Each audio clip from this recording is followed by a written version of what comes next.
नमस्कार भाइयों। भाई, हमारी ट्रिप है फरीदाबाद से और त्रिवेंद्रपुरम केरला की, और हमें एमपी महाराष्ट्र होते हुए जाना पड़ रहा है। भैया, महाराष्ट्र में एंटर करते ही सबसे पहले प्लासनेर बॉर्डर, वहाँ पे पैसे देने पड़ते हैं। उसके बाद प्लासनेर बॉर्डर निकलते ही सिरपुर पड़ता है। सिरपुर में एक और चेक पोस्ट है, उस पर 300 रुपये की पर्ची है। अब भैया, ये पर्ची किस बात की है, क्या है, पता नहीं, पर पर्ची है। एक कार्ड दे देते हैं, आपको 300 रुपये देने पड़ेंगे। अगर आपने 300 रुपये नहीं दिए तो ज़बरदस्ती का चालान और फालतूगिरी, आपसे अभद्रता, मतलब बहुत सारी चीज़ें की जाएंगी आपके साथ में।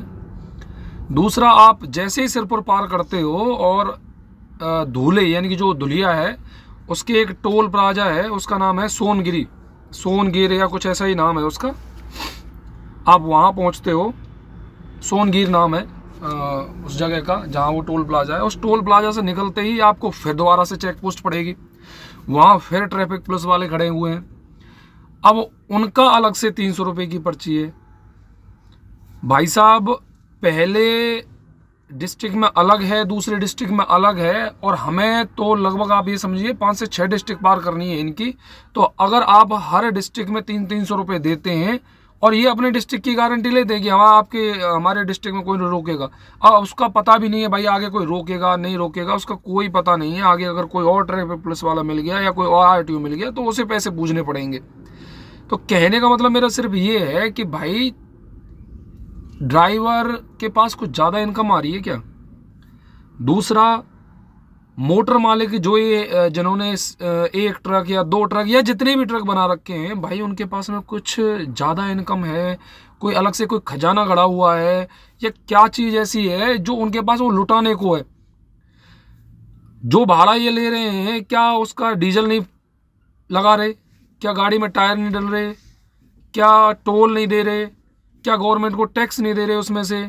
भाई, क्या नहीं कर रहे हैं ये? क्यों उनके साथ में लूट मचाई जा रखी है यार? महाराष्ट्र में तो हद ही कर रखी है। अब हमारे 2 दिन तो पहले टूट चुके हैं। हमारी गाड़ी का थोड़ा सा हब में प्रॉब्लम आ गई थी। आज का पूरा दिन हमारा इसलिए टूटेगा क्योंकि ये हमें हर जगह मिलेंगे।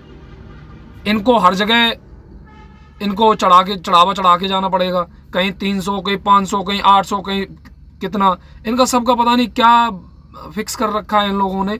भाई, ये इनकम जाती कहाँ है इनकी? पुलिस वालों के पास रह रही है या आगे प्रशासन के पास जा रही है? और प्रशासन के पास जा रही है तो प्रशासन क्यों ले रहा है ये?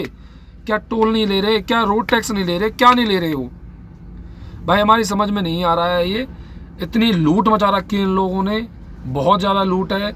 मैं तो ये कह रहा हूँ कि भाई, हर एक स्टेट की गवर्नमेंट से मेरा यही कहना है, आपसे निवेदन मान लीजिए, रिक्वेस्ट मान लीजिए, भैया आप कैसा ही मान लो, हम तो खैर आपसे कहेंगे क्या, आप लोग बहुत बड़े हो, पर मैं ये कहना चाह रहा हूँ कि भाई, ये जो लूट है वो लूट को बंद कर दो।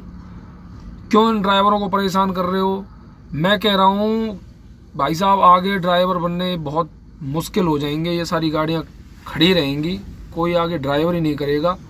और जैसे जैसे ये प्रताड़ित करते हैं और जैसे परेशान करते हैं लोगों को, पुलिस वाले या फिर या ट्रैफिक पुलिस वाले या आरटीओ या फिर और कोई, मान लीजिए, एक नहीं है, हजारों परेशानियां हैं ट्रक वालों के सामने।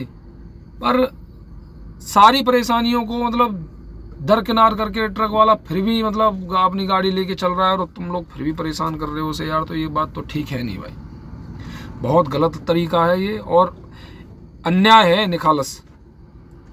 और इससे ज़्यादा और मैं क्या कहूँ यार? बताओ, रिफ्लेक्टर, मेरी गाड़ी में रिफ्लेक्टर लगे हुए हैं, वो ट्रायंगल रिफ्लेक्टर लगा हुआ है, फिर भी अगला बंदा ये कह रहा है कि हमें तो अलग से वो प्लास्टिक वाला रिफ्लेक्टर चाहिए। हमने टेप वाला लगवा रखा है, जो 3M टेप वाला रिफ्लेक्टर आता है वो लगवा रखा है, लेकिन बंदा कह रहा है कि भाई हमें तो प्लास्टिक वाला चाहिए। अब बताओ क्या करें यार इस चीज़ का? ये तो लूट है भाई।